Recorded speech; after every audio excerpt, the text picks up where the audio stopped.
Hey y'all, welcome to the live. Just setting up right here real quick. Is that?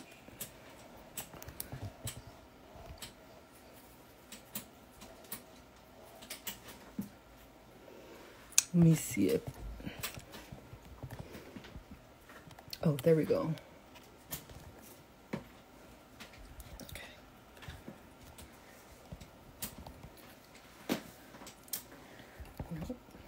Right there.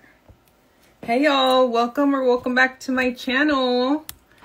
My name is Noelle, aka MakeupEsquire, and I'm here with my neighbor and friend Maria. She's joining us today. Hi. And we're playing with makeup, so we figured we would shoot this live for y'all to see. And today Maria brought her makeup bag. Oh, that's annoying.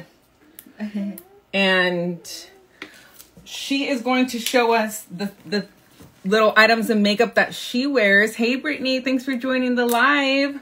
And Maria brought her makeup bag here because she wants me to teach her today how to use the makeup products that she has and to maybe make some suggestions as to other makeup products that she can test out. She wanted to learn how to do an easy makeup look that she can do herself when she goes out, and she usually doesn't do much makeup on herself, so I thought that this might be helpful for those of you especially who are beginners at makeup and want to get some ideas and maybe have some similar products. So okay, take it away, Maria. Let us know. So Maria's gonna show us. No, not at all.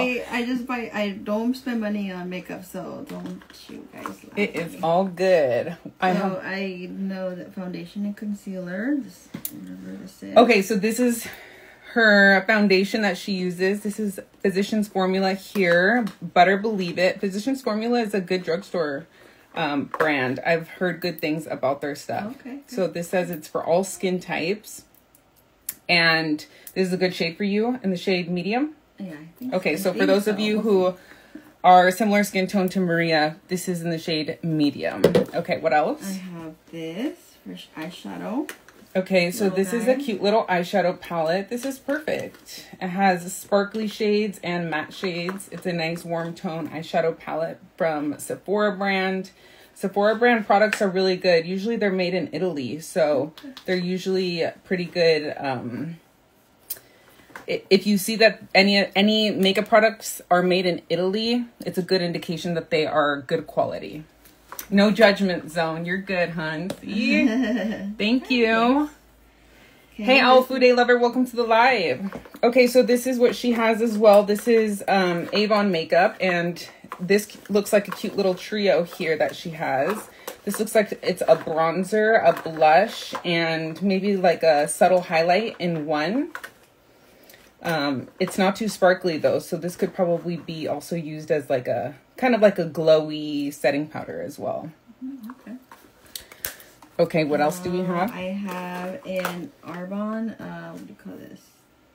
Oh, like a powder foundation? Powder foundation, yeah. Okay. I haven't used powder foundation. We love a good powder foundation. I know there are a lot of you out there that love a good powder foundation. I know it's like a non-toxic brand. I used to like Arbonne a lot. Okay, Arbonne has non-toxic products. Hey Sylvia, welcome to the live. All beauty. Yeah, so Brittany agrees that things made in Italy are top notch. Definitely. Another Arbonne thing. Okay, this is a CC cream from Arbonne. Do you still sell Arbonne makeup? I was no, going to tell you to anymore. plug yourself. No. Oh, okay. No, but I never really used it, and I'm like, okay, like I said, I'm here. Okay. To learn. This is a CC cream that has SPF 30. So this is great because if you're not new to my channel, you know I'm a big SPF advocate, and my only criteria is that it has at least an SPF of 30. Not necessarily in my makeup products. I don't require that since I usually use SPF anyway underneath, but you know, the more the better. Another True Match, L'Oreal True Match. This is an OG. Some of you will probably recognize this L'Oreal True Match. I remember having a couple of these myself back in the day. This is a good powder foundation as well, or good for like touch-ups throughout the day. Mascara. Okay, Maybelline Lash Sensational Mascara. Drugstore mascaras are solid. Like, that's like the one product that a lot of people who like higher end makeup still say that they use drugstore mascara. My little dollar store. Okay, beauty blenders here, little sponges. Another $1. And then these are the brushes that she has. This is a nice little contour brush that could be used for many things. Hi, welcome everyone to the live. Hey Elizabeth, good to see you. How is everyone? And then she has this little brush here, another multi-use brush. This could be used for lots of things. Wanted an eyeshadow, concealer. This could help with nose contour. Hey, son. Welcome to the live. Thank you for joining. This is my friend Maria here. Hey. And okay, this is liquid eyeliner. Good, solid liquid eyeliner. Another one. This is from the Dollar Tree, too. Okay. How are you with liquid eyeliner? I'm okay. Yeah, nice. A lot of people, like my mom, have trouble using liquid eyeliner, so. And then this is my makeup remover, but I hardly ever use it because I don't wear makeup, so. Okay, Maria said these are her products. She says she doesn't normally wear or use this because she doesn't wear a lot of makeup, but this is another non-toxic makeup remover from Airbond. Let me know if anybody has tried any Airbond products. I haven't myself. And that's it. Okay, a good solid eyelash curler. Love that. Okay, so what should we start with? So, okay. So Maria expressed right before we started filming that she tends to think that she has pores, even though I told her I don't see a single pore on her face. But I asked if she had ever tried a primer. Did you already put SPF on today or no? No, not today. Okay, so I want to actually, do you have any preferences as far as SPF goes? Like, do you prefer physical over mineral or? No, can you tell me what's the difference? Okay, so from what, I'm not an expert on like, skincare and stuff like that, but I have seen dermatologists before in my life and they've told me that I should try to use mineral if I can, but really like any sunscreen that you are willing to use is the most important thing, is that you use sunscreen. I really like this Murad one specifically for pores. Although I will say that some people don't love silicones. I don't know if some people might be sensitive to silicones. I personally don't mind them. I like silicones in my primers, especially because silicones tend to be better with helping reduce the appearance of pores. So I like to use this Murad SPF when I'm going to be on camera and maybe not like out in the direct sunlight. Like right now we're not in the direct sunlight, but it's because I do find that this Murad Invisiblur Perfecting Shield is kind of like a 2-in-1. They market it as blurring, priming, and protecting. Okay, do you mind if I use my fingers on yours? Okay, some people are weird about using fingers, so I always ask. And my hands are clean. I did just wash them. But if you can see like can you kind of feel how it's like, it feels like a silicone? So what kind of skin would you say you have? Like combination dry, normal? Like normal. Like right now I feel like it could be a little drier than normal, but. Okay, so yeah, that's normal. Right now we're getting into the winter season, so a lot of people's skin that is otherwise normal or combination tends to be a little bit more on the drier side. Sorry, my hands are cold. They're always cold. But yeah, so I would say that that's a little bit normal to feel like your skin is a little bit more dry. But as y'all can see, Maria has a beautiful canvas here for us to work on. Okay, so Al Fude Lover says she sometimes mixes it. I order a chemical, she prefers a chemical or a mix, but not only mineral. Okay. Yeah, chemical sunscreens tend to be more of like more elegant formulas cosmetically. They're less finicky in my experience. They wear really well under makeup. They're better at not causing pilling. So mineral sunscreens do tend to be a little bit more problematic in that sense, which is another reason why I kind of prefer chemical sunscreens myself, although I try to wear mineral just because my dermatologist told me. But I also suffer from freckles and hyperpigmentation and acne, scarring, and I have acne prone skin. So that's another reason why maybe my dermatologist told me that I should use mineral sunscreens, but everybody's skin is completely different. Everybody has different concerns. Sunsaray says her dermatologist says mineral is what I should use. Yeah, maybe it's like something having to do with darker skin tones. Excuse me, I have allergies. Maybe it's because of hyperpigmentation concerns, possibly. Sunsaray, I don't know. It kind of goes over my head a little bit, but yeah, that's all I'll say about that. So, all right, what do we have here next? So, I'm just going to spray my hands again with hand sanitizer. That's exactly why. Okay, so Brittany. Oh, Brittany, you're an esthetician, aren't you, Brittany? Or a cosmetologist, so you might know a little bit more about that. All right, so let's start off with foundation, shall we? So, I'm using Maria's foundation that she brought here with her. Look at it. It's popping in here. You're popular, Maria. All right. So I'm going to take a My Kit Co palette here. And I like to just put my skin products on a palette a lot of times.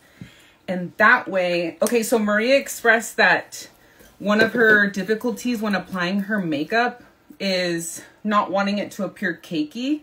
So I do feel like this is helpful to try to kind of dose the right amount to make sure it's nice and evenly spread out. Okay, Brittany is an esthetician and a cosmetologist. Exactly. Nice. Okay, thanks Brittany for sharing. Feel free to drop any tea that you have for us. All right, so do you use this brush for foundation typically? I don't really use it, as you can tell. Okay, so this is actually a great brush. You can use this one for a lot of things. This is a nice synthetic brush here. It has a nice angled shape, which lends itself well to all sorts of things that we can use this for. I would use this as a multitasker. So we can start using it with foundation. Synthetic bristles are great for liquid, creams, and powders alike. So this is why I like to kind of spread out the product on a palette. You could even use your hand. You don't have to have like a fancy palette like this. But I kind of try to make sure that you kind of spread it out a little bit. Yeah, that there isn't just... So from one of the things that I see people online doing a lot is like taking their pump foundation and just like directly pumping it on the brush. And I don't love doing that because I find that like you'll have just like a high concentration of product right on the brush, like where you pumped it. But this kind of gives you a more even application to start with. And then you can kind of play around with the coverage and build it up if you feel like it's necessary. Move this long, beautiful, thick brown hair. Can you even tell that she's postpartum right now, y'all? Oh, you'll see my hair coming out. That's okay. And she does have, she's glowing. She has her baby back here too, who is just the most precious thing. I wish I can show y'all, but he's asleep. All right, so let's see if you can want to turn that way to show them. I think that's a really good skin match. You think so? What do y'all think? I hope y'all can see. Yeah, I think they can see pretty well. Let me know if the camera is crooked. It's kind of hard to tell because I have y'all on the other side of the iPhone camera, but let me know if you guys want me to zoom in or anything like that. So applying it, you would start down? Yeah, so what some people, I would suggest starting with like in the area where you have the most concern. So if you tend to want to like hide rosacea and things like that, I would kind of start applying it where you have, so some people like to start out more so in the center of their face and apply the most amount of product there if they struggle with more texture or pores in the center of the face. And despite what Maria says, I still don't think that she has much of a concern with pores. But if you do, for instance, you might want to like my nose when I do my nose. Yeah. Like I can see the pores and I'm like, I don't want to. It can tend to be cakey. That's the one thing about, putting a lot of product in the center of your face, especially if you suffer with oily skin. Yeah, we can see. You can zoom in. Okay, let me try to zoom in a little bit for you. Yeah. Thank you for the feedback on that. So, So yeah, what I was saying is that sometimes people want to start in the center of their face and kind of spread out the product outward. Okay. But what I feel is that you should be careful about caking up too much product in the center of your face, because personally, like me, I get oily in my T-zone. This is the T-zone area right here where people refer to the T-zone area. Some people get oily there. So, like me, I don't want to just like cake up a bunch of cream or liquid products in my T-zone, because then I have to set it with a good amount of powder afterwards. And then that can just get cakey throughout the day once I get like oily. So sometimes you get like a little bit of pilling with silicone primers. If you guys can see, there's like a little bit of pilling here. And that's just kind of the downside of silicone based primers. Sometimes they can be finicky. Sometimes they don't like to play well with others. And you just kind of have to test it out. So in general, they say try not to mix water-based formulas with oil-based formulas. But if you're gentle about it, a lot of it does matter. A lot of what can prevent that pilling is the way you're applying your products. So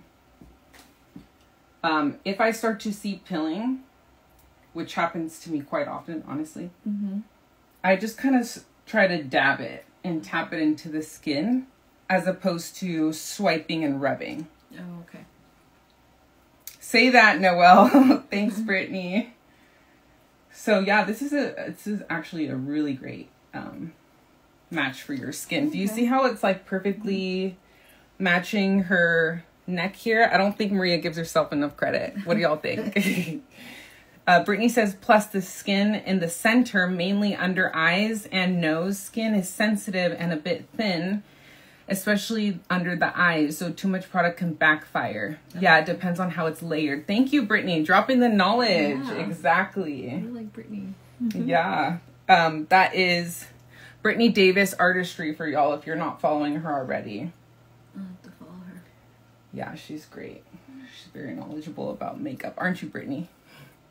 We both love makeup, and we're like we were saying, less into like hair, like, because I was saying the other day, I was like, I'm not an expert on hair, but like, she's like, I feel you. That's why I became a cosmetologist. And then like where you have areas that you're less concerned about, or like, I don't see anything really that Maria needs to cover on her forehead. So I'm kind of just being really gentle up here. You don't have to apply a ton of product where you don't feel like you need it. And especially when you have a good shade match to your skin, you can get away with applying more product in certain areas where you feel the need to have it, and then less in other areas of the face. Okay. So let me give you a mirror here too, so that you can, if you want to just kind of see what I'm doing. So, can I tell them what Casey said that you told me before? It looks different from when you applied it? Okay, so yeah, before this, I think that's when I messaged you. I'm like, oh really? Yeah, I'm like, I need help. My husband, yeah, he was making funny jokes. You can tell. He just said, your face looks really cakey. And I was like, oh my God. I thought I was playing it. And I use the sponge. Oh, yeah? So I don't know, like, when do you use the sponge, or do you even use the sponge things? Okay, good question. So, let me know if that's... It's fine. You want a headband better? I think oh my gosh. It's fine. Yeah? Yeah. It's just, I know my hair is really straight, and it, like... I don't want to pull it out, yank it out, but I also don't want to get makeup all over it. I think that's okay. Is that comfortable? Mm-hmm. Okay. Oh, thanks. Oh, these are nice.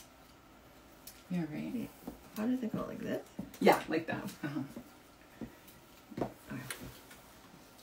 Okay. So let's see.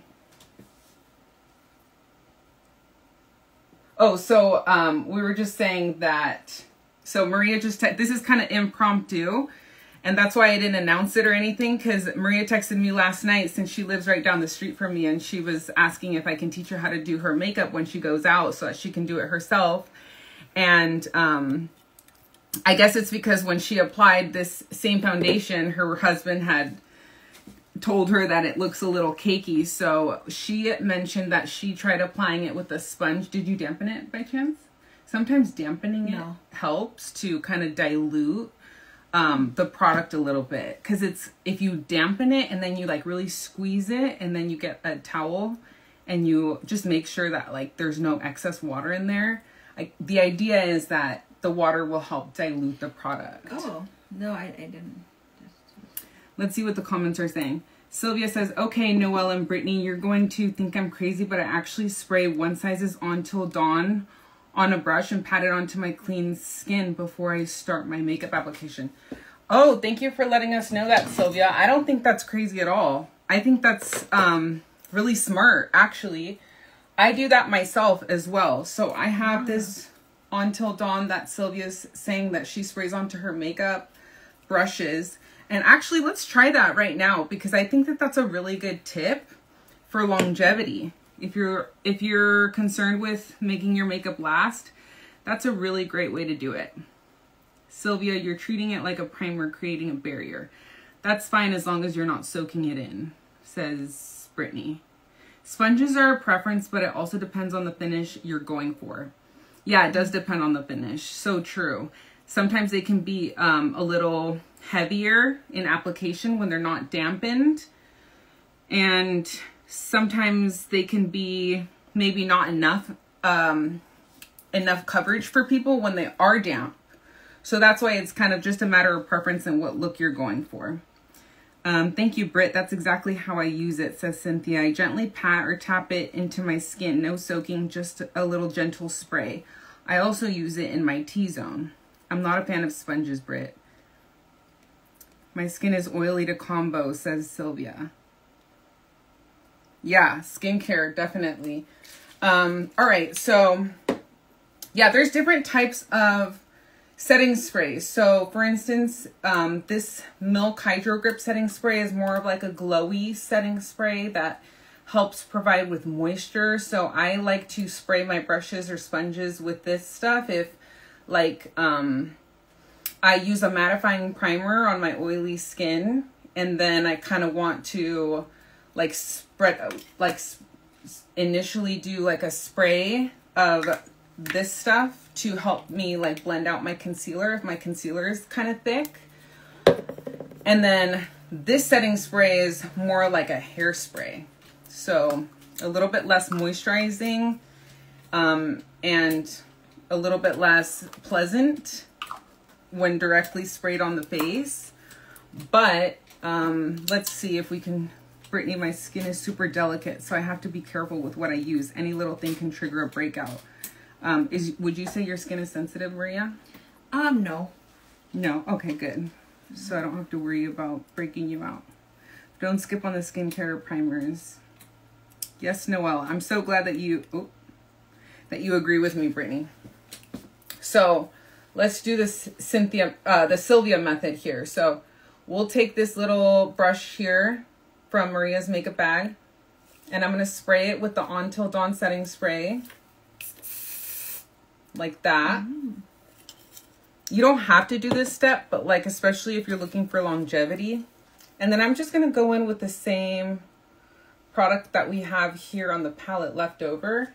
And just because this is like a more detailed brush, we can use this to go into some areas of the face that maybe the other larger brush was too large for. Or if you I've never seen a single pimple on Maria's face, y'all. But if you ever get like a breakout, then this would be a good way to cover it. Oh, okay. And just like kind of pinpoint, and you could even let it like sit for a little bit and then do kind of like other parts of your makeup while it dries, and that'll give you the most coverage. Do you notice a difference with that silicone based primer? Mm-hmm. Does it emphasize your pores less? Mm-hmm. Okay, good. So, yeah, maybe just like trying a primer that is focused on pores. Just like in your T-zone. I wouldn't even necessarily say that you need it. Okay. Yeah, it's kind of like where you feel like you need it. And a lot of people have the most concerns with pores just right here. And so I like to use a smaller detail brush kind of around the face. And that way, if your brush is smaller, you can use less product. And that also will help avoid cakiness. And you can also use your finger to tap in the product as well. A lot of people say that your finger is like one of the best makeup tools out there. So you don't have to be fancy and have a ton of brushes or anything like that to get a full-on makeup look. Because you can use these same brushes to just multitask and for more tasks than one.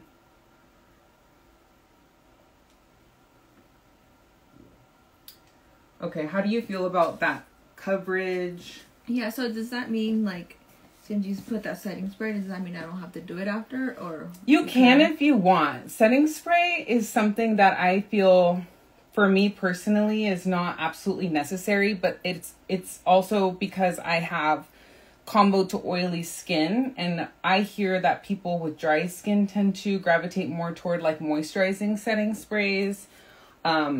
Or like if you really want your makeup to stay all day long, then locking it in at the end is just another way of prolonging your makeup.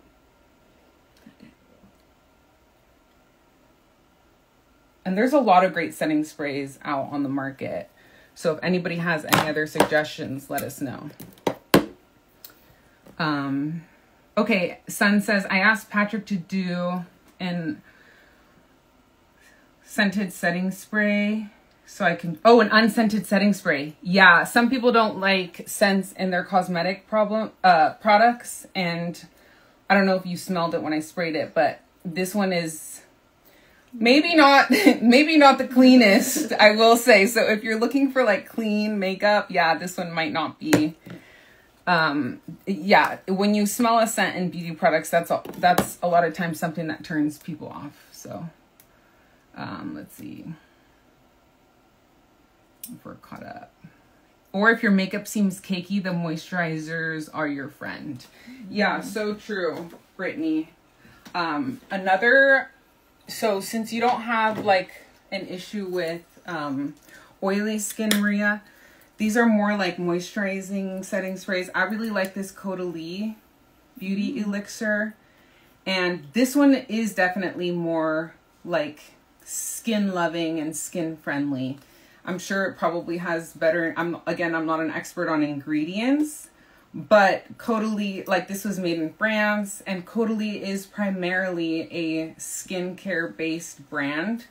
So we know that even though this one does have a scent to it, it's not the same scent as the one size. They're like very different types of scents. This one smells more of like an essential oil. The whole experience of this, if you want me to just like spray real quick so that you can see what I'm talking about.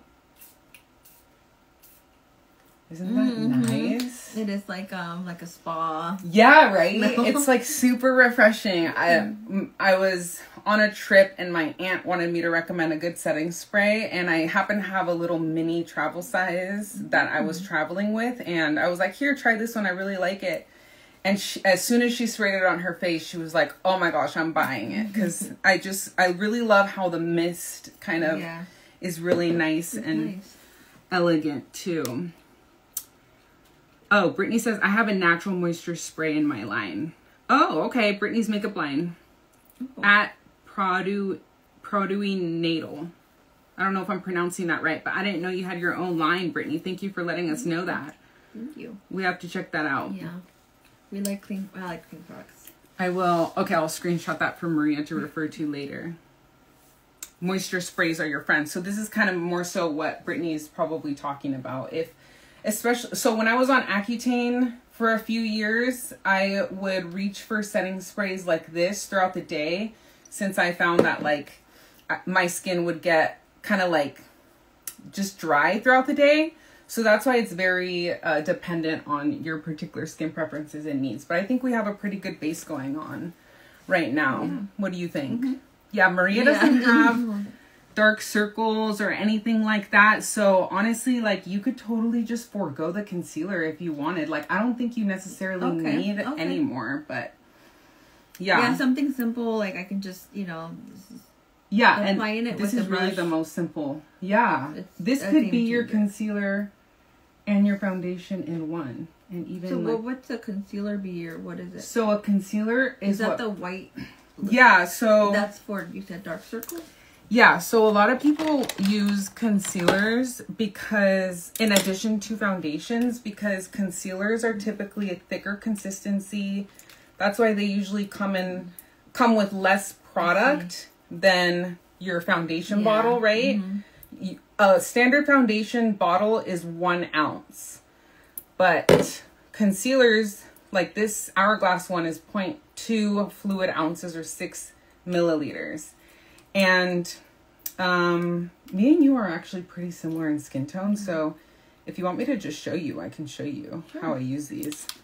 Okay, so this will be an optional step for Maria if she decides that she feels like she wants to start to dabble into concealers. Now, one of the concealers that I just recommend as like a universal concealer for everybody is Hourglass, because it's full coverage, but you can get a lighter coverage out of it by just using less of it. And I have it in 3 shades. I have Apricot, Sepia, and Beach. Apricot has a more peachy undertone, but I use that for like color correcting. I don't see really much darkness in Maria's skin, but if you suffer from like hyperpigmentation or melasma that you want to cover up, sometimes people like to lean more towards peach undertones in their concealer. So I'm putting Apricot on right there. This is Beach by Hourglass. And then we have Sepia here, which is the lightest of the 3. Sorry, my stomach's growling. So, there you go. So if you wanted extra coverage, so sometimes people have concerns with like eye bags or dark circles, or like me, I have hyperpigmentation underneath my eyes and I want more coverage in certain areas of my face. And that's where you would go in with a concealer, because it tends to be better at covering those things. Okay, I thought that was just like a step that you had to do.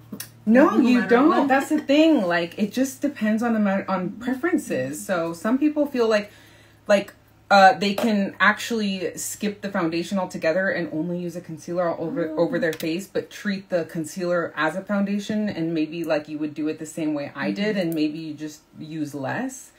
But in your case, yeah, it all depends on your particular skin concerns. So that's Apricot right there. And then that is, Beach, and then Sepia.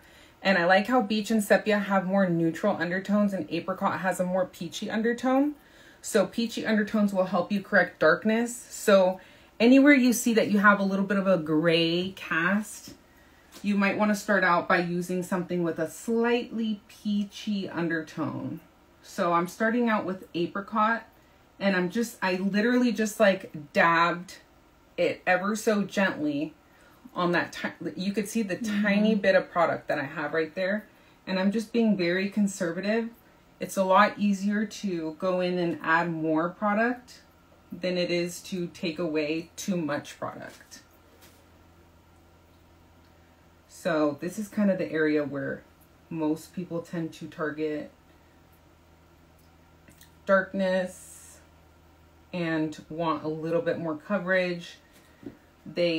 A lot of people tend to use a shade of concealer that's 1 or 2 shades lighter than their actual skin tone if they want to kind of brighten the center of their face.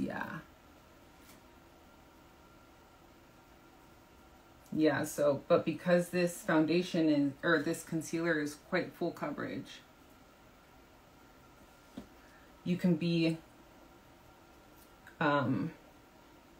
very conservative in your application of it.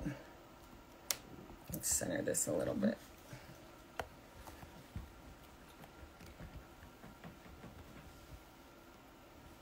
There. Okay. Okay. Preference. Oh yeah, so Brittany agrees that concealer is just a matter of preference and not absolutely necessary. It just depends if you want to cover pigmented skin issues. Exactly. Thank you, Brittany. Heard Hourglass is great. It is. Did you see how much that covered on Maria, even though I just used like the tiniest bit? So you can kind of see the difference between how it was before and how it is now. I wouldn't say, Maria, that you needed to have done this step. Oh, okay. This is just like, if you're going out and you want more of a glam, for every day, you can certainly just leave it at the foundation. Okay, good to know. Thanks. Yeah, of course. Sylvia says she loves that concealer as well. We have such a lovely community on here of people. Look at how, aren't they just like the best? They're so supportive. They're so knowledgeable. That concealer is a perfect match. Thank you, Sylvia. I appreciate that. Yeah, I think so too.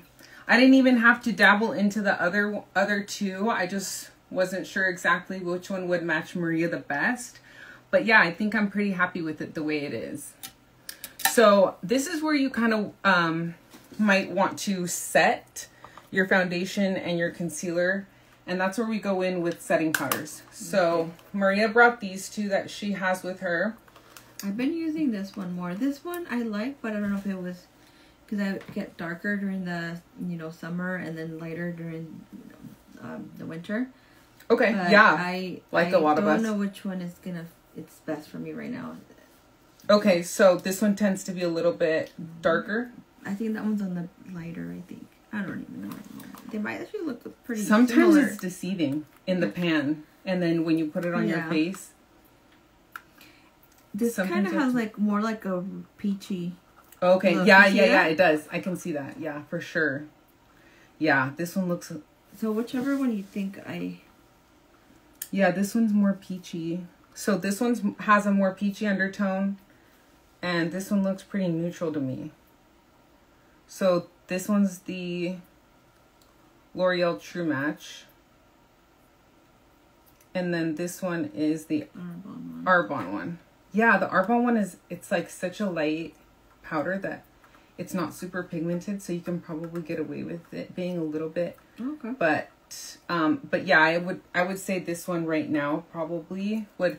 The problem with pigmentation in powders is that if you don't get like the right exact shade for you, then you can kind of mess with the shade of what like you're trying to set, right? So like right now we have a pretty good shade match, I think.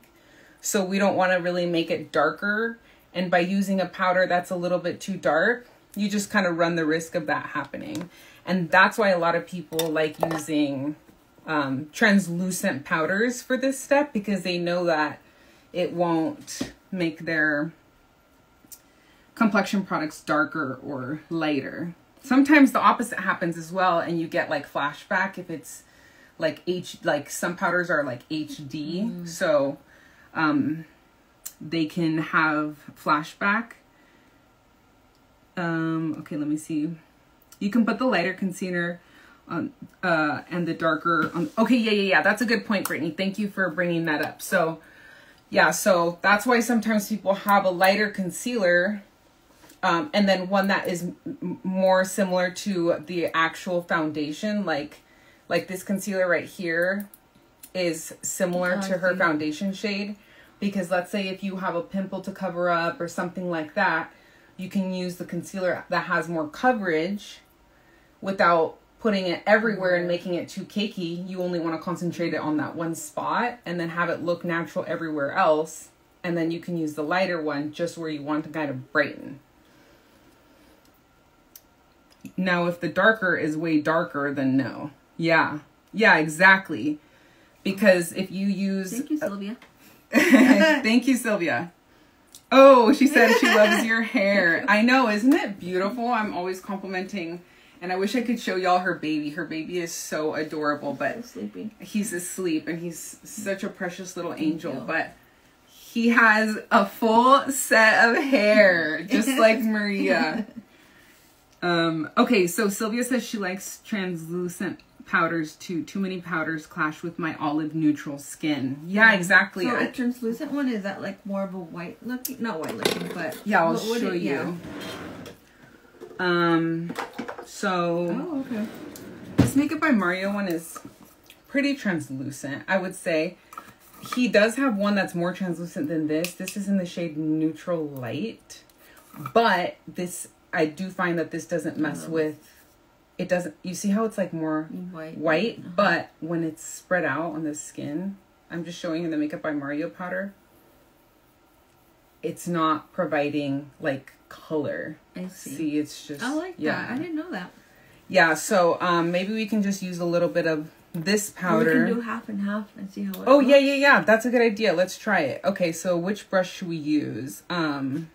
So this is where you can use, so I like to use sponges, either dry or damp, with my setting powder, but that's because I apply a generous amount of powder, and I don't think Maria needs that much powder on her face because her skin is not as oily as mine. So this is where I would recommend more of like a fluffier brush, like I would say something like this. Okay. So I'm just going to be using this. It's like a small brush. This is a Bisotto brush, and I forget the name of it, but it could be any brush. I was even tempted to like use this one by BK Beauty and Nikki LaRose. It really doesn't matter as long as it's like not too dense and you have like some wispiness at the tips. But I like how you know so much about brushes. I just love brushes. They all look the same to me. I'm sure y'all can relate that a lot of you on here aren't as big of nerds when it comes to brushes as I am. I'm a clown lector, as I say it. But yeah, I mean, you don't need a million brushes to do your makeup. You definitely don't. It's just a matter of preference. So I just put a light coat of powder on the brush like so. And then look up. So a lot of people have concerns with creasing underneath their eyes. And so setting the concealer wherever you have creasing helps to keep the concealer stay put. So most people have concerns with creasing around their smile lines, the nasolabial folds, and crow's feet. So you don't even need a lot unless you have oily skin like me. So I'm just taking a little bit off the lid here and tapping it, or taking it from the actual sifter thing and then tapping it out on the lid so that it's nice and evenly distributed on the brush like so. I'm having Maria look up and I'm just patting it underneath the eyes. And because this area is so sensitive, as Brittany reminded us, the skin is thinner right here. You just want to be gentle and preferably just use something that isn't pokey. So there's nothing wrong with using brushes for years and years and years. I certainly used products, or my brushes from Sigma that I had, my synthetic brushes, is when I was a student forever, until they really started to get like prickly on me. And you can kind of start to feel right away if something is too pokey on you when you're applying it really in this like area where we have very thin, sensitive skin. And then I'm just taking the excess powder and just kind of applying it on Maria's T-zone here to set the face. And I'm swiping a little bit on the eyelids because we are going to be doing a little bit of an eyeshadow look. So I'm just trying to cancel out any discoloration by using the same product that was already on my brush. And you don't even need to use like an actual eyeshadow primer or anything like that, Maria. You can just use the same concealer that you're using, and then just kind of like take whatever's left on your brush and just swipe it along your eyes. Yeah, even if you were only using like this one and you were doing a quick makeup look on the go and you didn't even want to do like pinpoint stuff, I would just like swipe this to kind of cancel out and make everything look the same if you're going to go in with eyeshadow. If you're not, then it doesn't really matter, but that kind of gives us a nice base. Press and roll under the eyes. That's a good point, Brittany. Yeah, pressing and rolling underneath the eyes. That's a good technique. You kind of, I will say, in order for that technique to work, need more of like a... Is this for the... A rounded ferrule. Translucent? Yeah, under the eyes for a translucent powder. If we were using a brush like this, the pressing and rolling method won't work because it's a flat brush. But it will work with something like this. So because these sponges here are pointy, and I should have showed you with what you have because that's kind of the point here that we're doing. But if you were to do like even this, let's demonstrate it, right? With that same translucent setting powder that I just did, you can certainly apply powders with it. And so because this has a nice little point there, if you wanted to just set your foundation, this is what Brittany means. Pressing and rolling. Pressing and rolling. And that way you're not disrupting the product underneath. The only thing with applying powder with a sponge is that sometimes you can apply too much and it'll just apply like a higher concentration of it. And so if you don't feel the need to use a lot of powder, having like a wispy brush is probably going to be like your best friend. Some people don't feel the need to use powder at all. So that's another matter of preference. Like if you don't feel like throughout the day after you put on your foundation, if you don't put powder on, if it doesn't slip and slide and move on you, and you prefer not to have powder, some people's skin is too dry to handle a lot of powder, and that's perfectly fine. Okay. But to make it last, I would always recommend setting it with a powder. But if you're just going out and about real quick or something like that, you might not need too much. Lock and load under the eyes, yeah. So with the method that Brittany said about the pressing and rolling, this is a good brush to use for that method, the Nikki LaRose and BK Beauty N14 brush here. Because it's small and it's tapered, it lends itself to the pressing and rolling method underneath the eyes. Or any type of brush like this that has a round ferrule as opposed to a flat ferrule. Okay. These two brushes are part of the same series, but a makeup artist created this. And she created this brush here more so for like liquid foundation products to like use as like a paddle on the white side of the bristles, and then on the dark side of the bristles. Her idea was to use that side to set it with powder or whatever. But this one's also a great one for concealer and setting powder as well because it's small and you can use it for like pinpoint setting. I use flat only, and that size you used. Yeah, exactly. With a flat brush and a round brush, like you're good to go. Like really, these brushes here are workhorses, partially because they are synthetic bristles, just like the ones we used on Maria that she had in her collection, which can be easily wiped off on a towel and reused a few times before you have to eventually wash them. I like a good old synthetic brush. This one's another one that I like by Makeup by Mario. I like how you have a bigger side and a smaller side.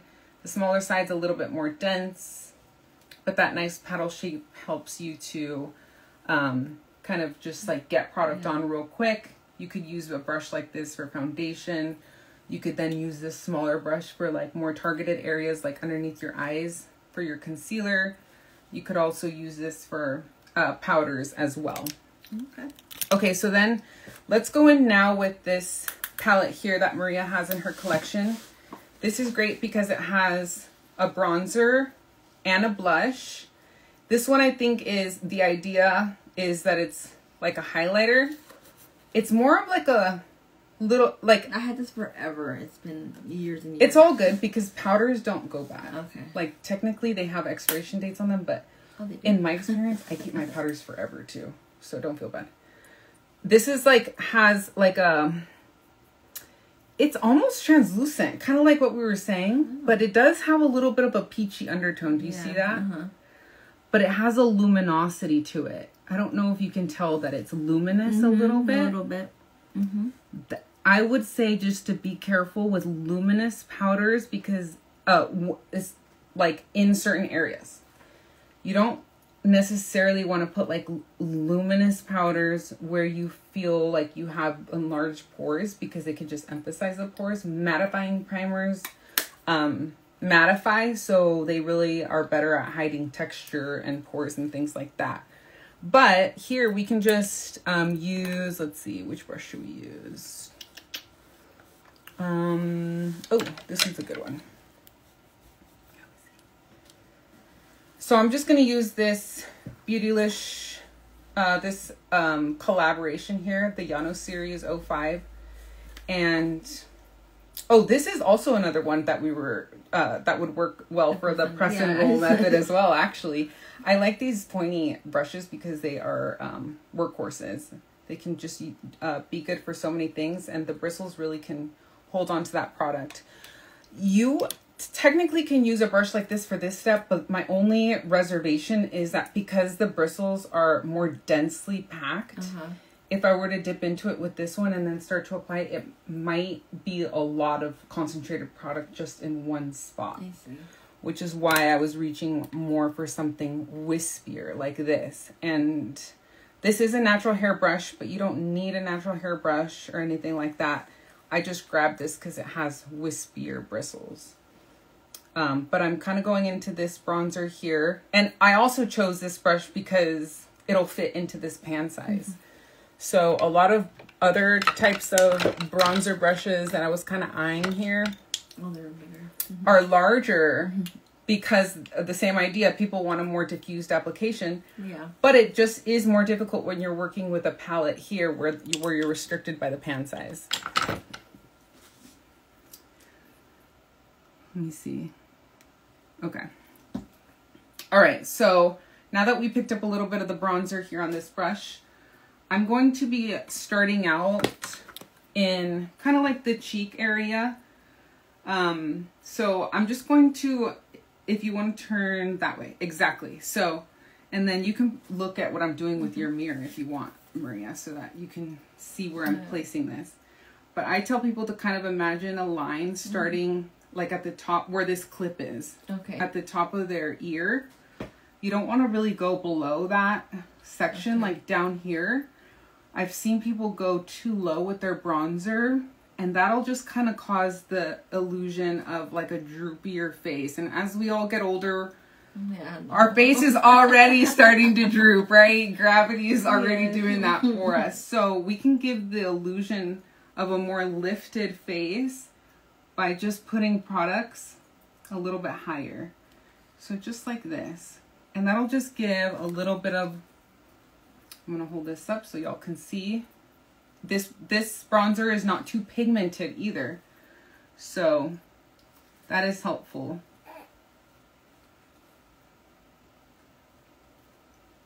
Pressing and rolling, just like Brittany said. It's a good method. It's a good method because it doesn't disrupt the products underneath your skin.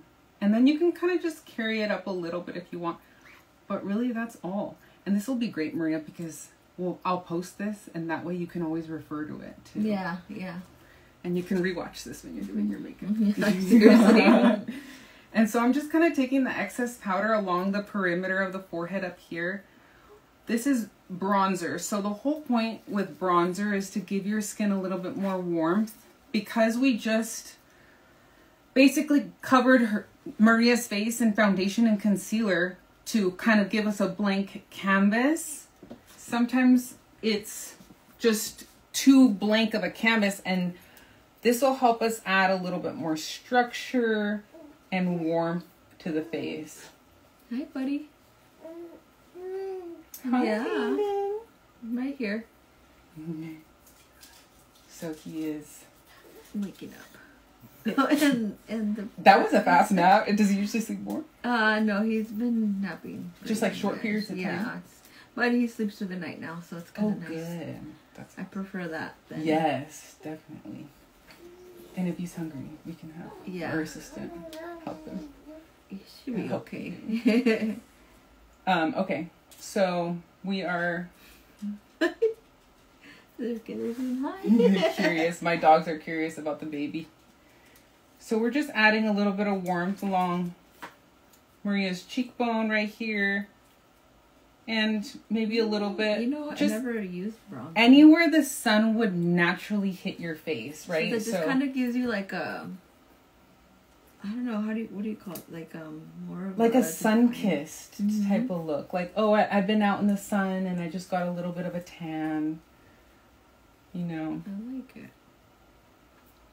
And it just kind of helps give that definition back to the face, mostly. That's what that we lost. Yeah.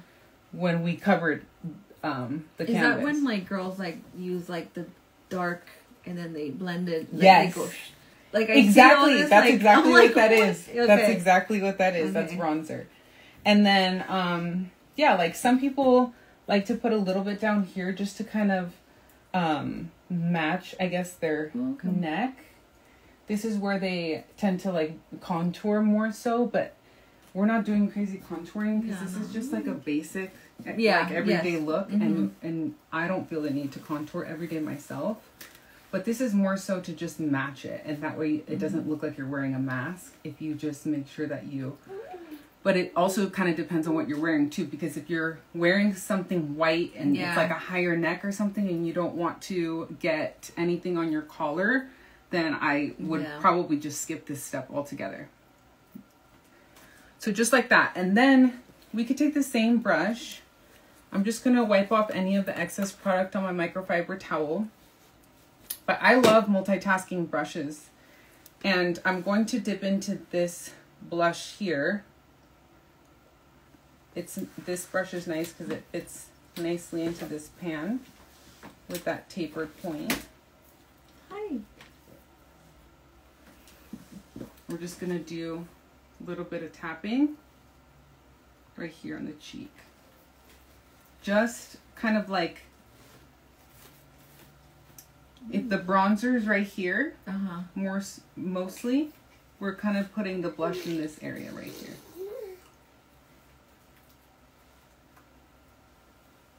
And there isn't any right or wrong way of applying blush. You can push. I think it's got stuck on the. So, like I said, everybody's preferences are different. He's being so good. It's like, where am I? But really, the whole point is to just add a little bit of color back into the face, kind of where we naturally would blush. Yeah. Or where we would naturally get flushed. You don't need too much. You don't need to go crazy with it. Yeah. When I don't wear eyeshadow, I actually just like even swipe these products across my eyelids just to kind of blend everything together. And then usually that's all I have time for myself. And it kind of adds a little bit of color there. I think blush kind of in a little bit of this area of the face, right here, a little bit up here, tends to give like a youthful appearance. Stunning, says Sunsaray. Thank you, Sun. All right, and then what should we do next? So let's dab into the eyeshadow palette, shall we? We'll just turn, this light. It probably just wasn't fully charged. It's fine. Okay, so this is Maria's eyeshadow palette.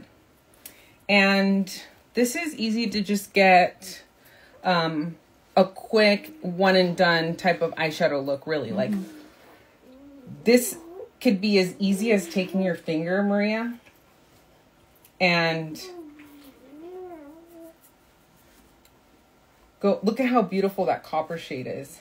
Like, I just posted a reel today, and this is reminding me of that, like, lovely copper tone that I used in that eyeshadow look. Gorgeous blush color. Thank you so much, Fude's Like a Lady. Perfect for Maria. Thank you. Yeah, it does look lovely on her. I love doing my makeup, says Sun. So fun. Enhancing what God gave you. Exactly. That's all we're doing is enhancing our natural beauty. The makeup looks very natural, Noelle. Thank you. That's the goal here. Yes. Yay. So, fingers are like the best tools for sparkly eyeshadows. They really do apply eyeshadow better than like any brush. So for a quick one and done, all you need is your finger. And you can just like swipe it onto your eyelid like that. And sometimes this is difficult for me when I have like longer nails, but if you don't have longer nails, this step is like a lot easier. And then, so you see how I got a high concentration of that shadow right on the center of the eyelid? Uh-huh. Now you just take a fluffy brush. You could even use this brush. And just kind of spread out the edges so that it's not hard, like you don't see any harsh lines. It just kind of looks glowy across the whole eyelid. Look at how easy that was. Oh, wow. And that's it. Yeah.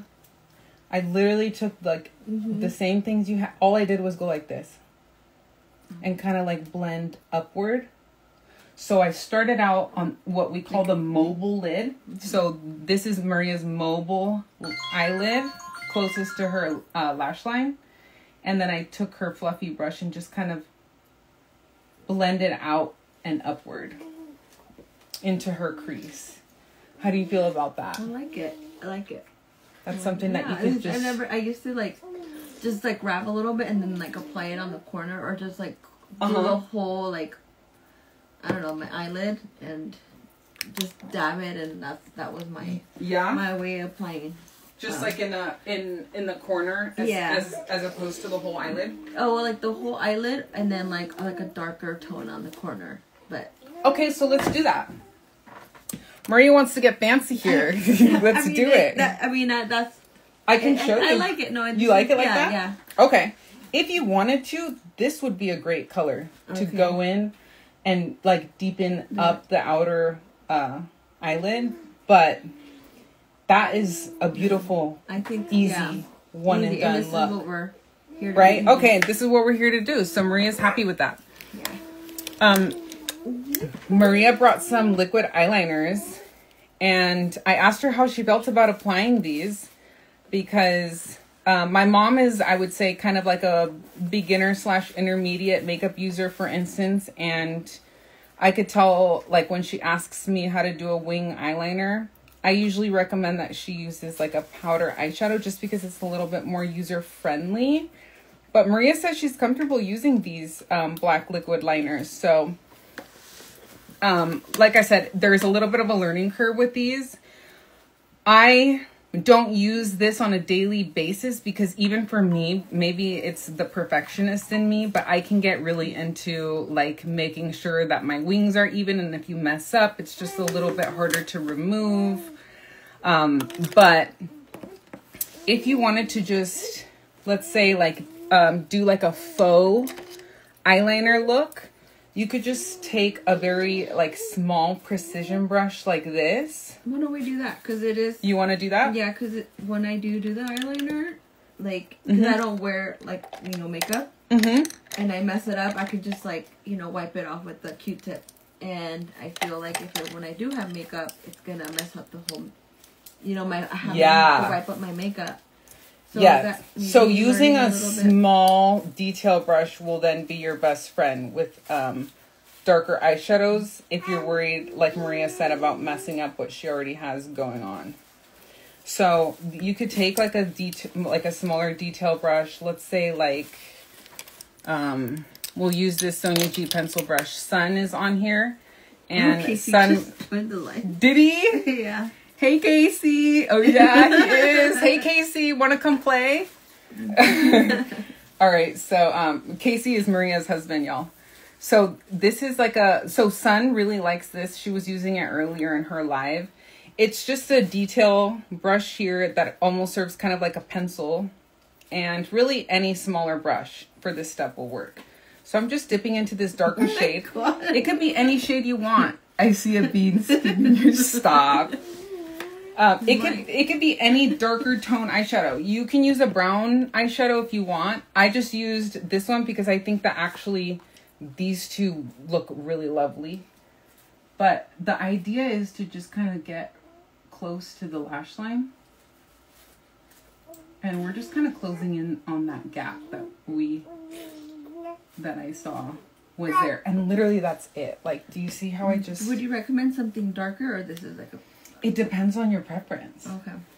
And how dark you want to go. You could absolutely get like a chocolate brown and do the same exact step with this. But I'm just keeping, the whole point is to just keep this close to the actual lash line.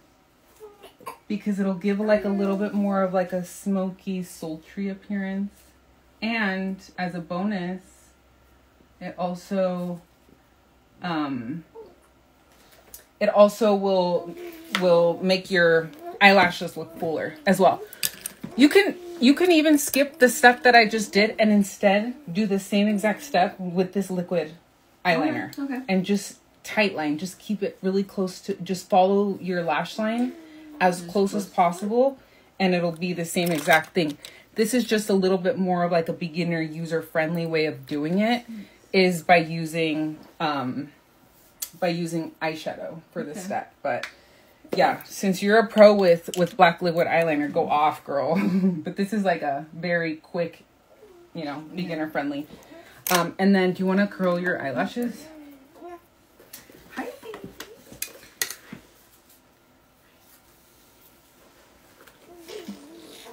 Oh, I'll catch up on the comments while you do that.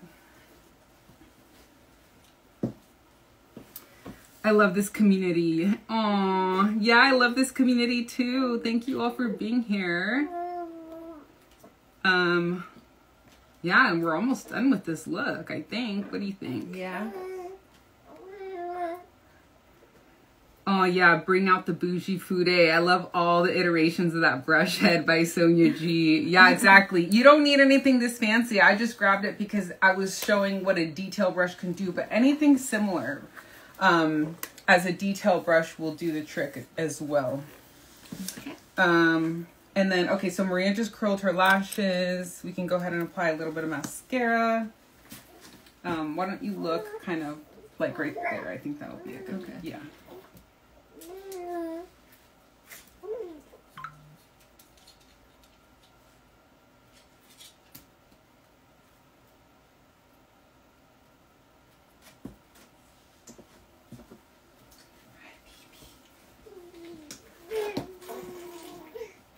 Casey, I'm gonna steal your baby. He's staying here with me. And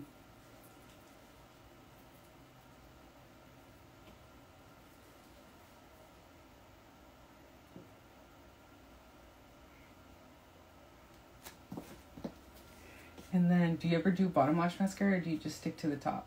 I do sometimes the bottom. Sometimes people have concerns with their mascara transferring onto their like their upper cheek when they do bottom eyelash mascara, which is why I don't think it's always necessary. But if that doesn't happen to you, then feel free. Then we can just have you look up.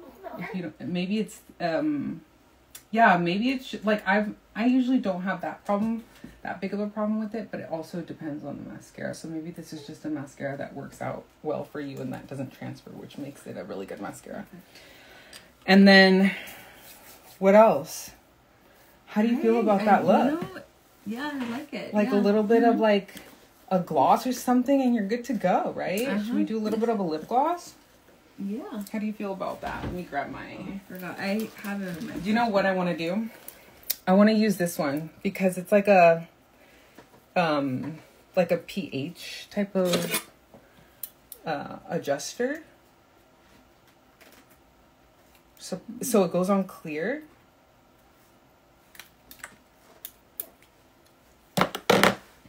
If you're okay with a little bit of gloss. And then let me just get a brush here. Oh, no wonder I'm having trouble finding my brushes. I just did a whole... They're right here. I just cleaned them. Okay. This is a perfect lip brush. So I'm going to take this lip brush here. You don't need a lip brush. I'm just doing this to be clean. There we go. Sanitary. That's the word I was using. And then I want to use this because it's going to give your lips like a natural flush when it adjusts your pH. You don't need to get a Tom Ford one. There's a ton of them on the market, and the drugstore carries a lot of them.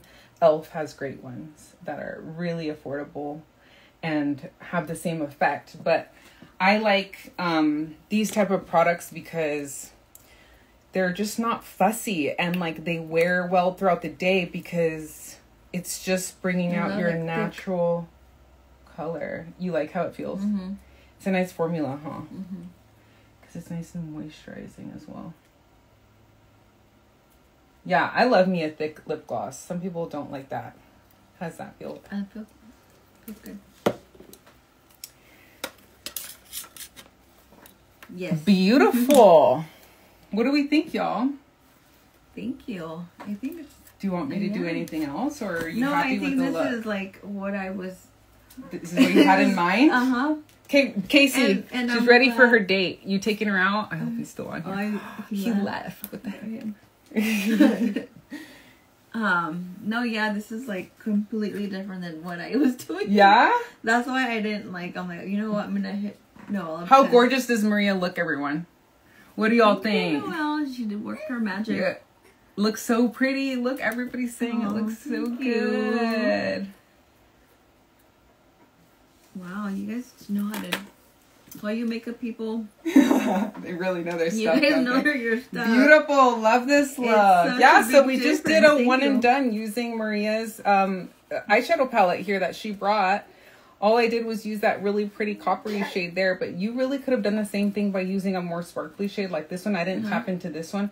You could use this one for the same exact thing. I was drawn to this for some reason because we had brown eyes, and I just think all of these tones look beautiful with our brown eyes.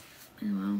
That's awesome. You can do the same step that I just did and do that as a one and done over. And that will be like a really beautiful matte, sultry, burgundy, maroon type of eye look. That would be really gorgeous as well. You could do this all over the eyelid just like I did, and then take your finger and tap this on top of that one. I see. That would be really beautiful too. So you can do so many things with a little palette like this.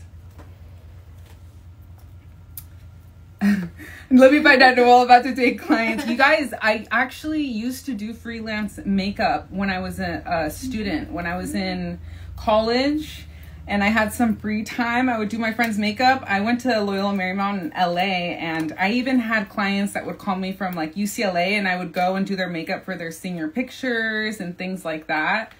But I used to love that, but I haven't done freelance since I went to law school, of course. But yeah, I love doing makeup.